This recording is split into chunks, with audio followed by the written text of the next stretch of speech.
Okay, it's a box, so that's not a surprise. And what is inside this box, I know because I'm looking at the top of the box and you're not. And it says Books Slipcase Set, which means this is my order from Delta Green. I was not a part of the Kickstarter, but I did their backer kit pre-order. So I got the agent's book ages ago, sometime last year, and now this is the handler's guide. Now I'm not exactly sure what's going to be in here because, well, one, it says slipcase set, and I wasn't expecting to get the slipcase. But there was a message about, you know, the way the pre-orders work. Some people might be getting slipcases anyway, so we'll see what's in here. And if it's just the handler's guide, that'll be great because that's what I ordered.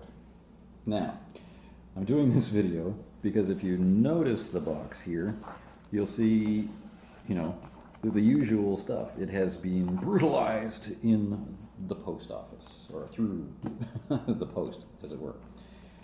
This particular package has quite a story to tell. You know, look at this fold, right? Very streamlined. This end of the box and this end of the box are not the same. And then we turn it around, right?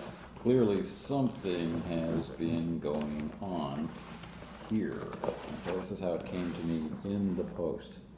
But let's talk about what in the post means for this particular package. Now, I don't want to sound negative, although you might hear a note of wry humor in my voice. This package has been through the ringer. It was sent via a Kickstarter delivery service called, I'm going to assume it's Kix2, not Kixto, so Kix2.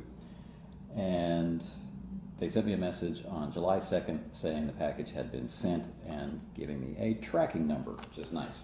So via Royal Mail, tracked, international tracked is the service, and that I would be able to follow its journeys. And that was mostly true. I was able to get complete details of how it was traveling in the UK, and then it left the UK, and then it was kind of blank for a while, and then it arrived in Japan. And it was noted right in the tracking information that this was an international delivery hub for the service, so I didn't give it much thought. But then a week passed with it being in Japan, so I went back into the tracking service and looked, and it had done a variety of interesting things in Japan, none of which were necessary, such as going through customs and going to different parts of Japan, and then the messages stopped. A few more days passed, and I think, well, you know, it's been transferred to Korea, and it's gone through sorting here in Korea, and blah, blah, blah. And I usually get my mail on a Tuesday or a Thursday kind of thing, so I waited for a Tuesday, and then I waited for Thursday, and that sort of stuff. So it didn't come. So I go back in and check the tracking information, and I see that it has once again left the UK, which means it had gone to Japan, circled around for a while, been sent back to the UK, and was once again being sent in my direction. So I felt like it was important to contact the shipper, and they replied back to me, you know, immediately as soon as, you know, business hours rolled around, you know, apologizing for the inconvenience, and you know, everything was handled well there. Certainly, they are not responsible for what the actual postal service did with the package in terms of, you know, where it went. They verified that my address was correct, my contact information was correct, and all that stuff, which it was. And so now the thing has arrived, and it's time to open it up. I'm hoping that even though it looks like this, that no harm has befallen it in that time. All right, so let's cut it open. All right. So it's the return of the X-Acto knife. Now this part was already pretty much torn open, so that's quite easy to open there. And inside we see very dark brown paper. And if we lift the paper up, we can see plastic shrink wrap. All right, so get the paper out of the way. All right. Now there's a cardboard divider down in here attached to the bottom of the box, and looks like, yeah, all right. Oh, it's quite heavy. It's listed, the package weight is listed at 3.7 kilograms. That seems excessive. Yep, 3.7 kilograms. So, oh, well, I am a lucky person indeed. This is the Delta Green, the role-playing game, Slipcase, right?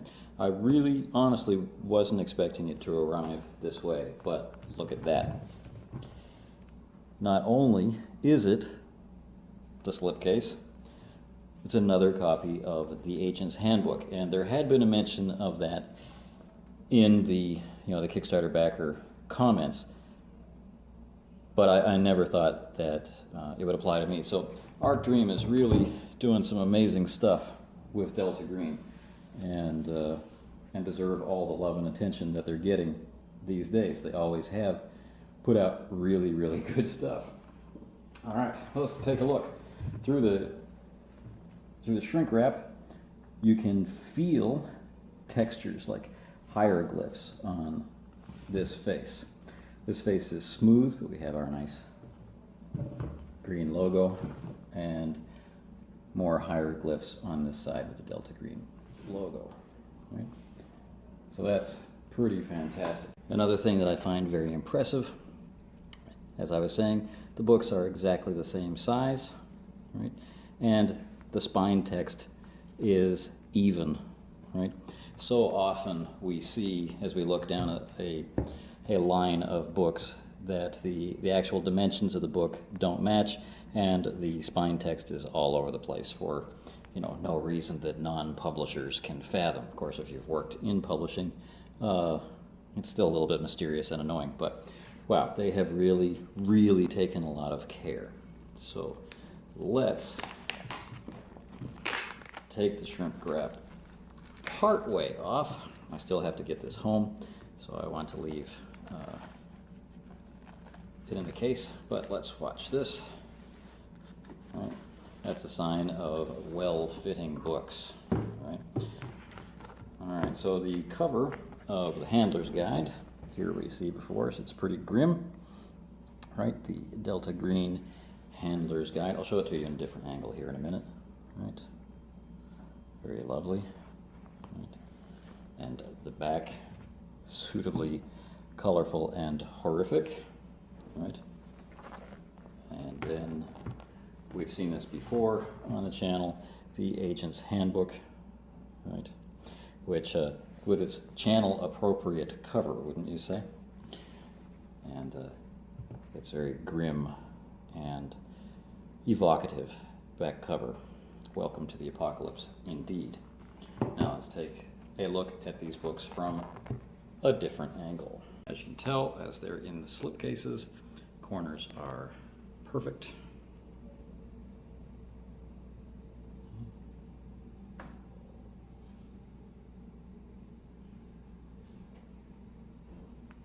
Sharp-eyed viewers have probably already noticed the height differences. Okay, but let's take a look inside to finish off this unboxing video. So one of the reasons to have gotten in on the pre-order is, of course, the binding. All right, this very readable text, mild gloss page, right? And it maintains the theme established in the Agent's Handbook of, documents, of a desktop that's been tasked to, full to overflowing with all kinds of memoranda and images and reports and things, all piecing together all the terrible horrors that lie beneath the surface, right? Fantastic. And for those who missed the earlier video, let's look in here as well. So it's fantastic for me, to be able to have 2 copies of the Agent's Handbook. That's just incredible. Okay, so let's talk a little bit about what Delta Green is before closing out this video. Delta Green has a long history And it's one of those games where, from the Call of Cthulhu point of view, you'll find some people who, maybe initially rejected it because it seemed to be heavily into guns and gear, and that doesn't really mesh with their concept. But Delta Green is more than just shotguns and shoggoths. When you take a look at all the care that's gone in just to some small detail like what the slipcase looks like, which is what I'm showing you now, when you realize how layered the conspiracies are, when you realize the care taken in assessing how it is that you can have this government connected, post 9/11 world, these conspiracies, these ideas of cults and terrorists and very out there religious activity and things that mankind was not meant to know. When you think about all this depth, there is a very significant kind of mythos experience here, which may at time end up with your shotgun or your 45 or whatever, but I think more often will end up with the gradual and sometimes sacrificed loss of sanity for the greater good. Maybe a lot of Pyrrhic victories, maybe a lot of failures, but again and again the desire to try. And this is a kind of play that I think can be very compelling. Now, one other piece that you might want to consider if you're interested in getting Delta Green is the Game Master's Guide, which comes with its own fully playable quick start. And by fully playable quick start, I mean it shows you how to make characters, it gives you 6 ready-made characters, and it walks you through an initial adventure. It even talks about how to play as the Game Master and as a player. Consider that. This is a full-color, glossy, opening, quick start book that treats itself like the game. That's it there. Need to know. The screen, as you saw, is very evocative. Elements from what an agent's life might be like. And inside is very functional. Large print. The philosophy of the game. The major charts that you might need. I'm not really one to use screens. When I'm new to a game, I appreciate them. I don't often use them stand up anymore, but this really is a well-designed one. Full gloss, of that bulletproof feel.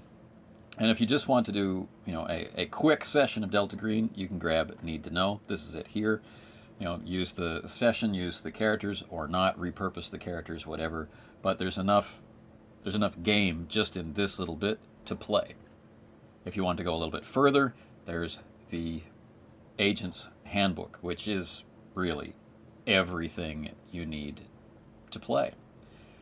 A little bit further than that, if you want to get help and advice on how to generate the atmosphere, how to create a very layered, heavy, and effective and affecting campaign, then the Handler's Guide is there for you. So this rebirth of Delta Green with its own version of D100 based on the open game license, this, in a sense, is everything that I hope the 7th edition of Call of Cthulhu would be.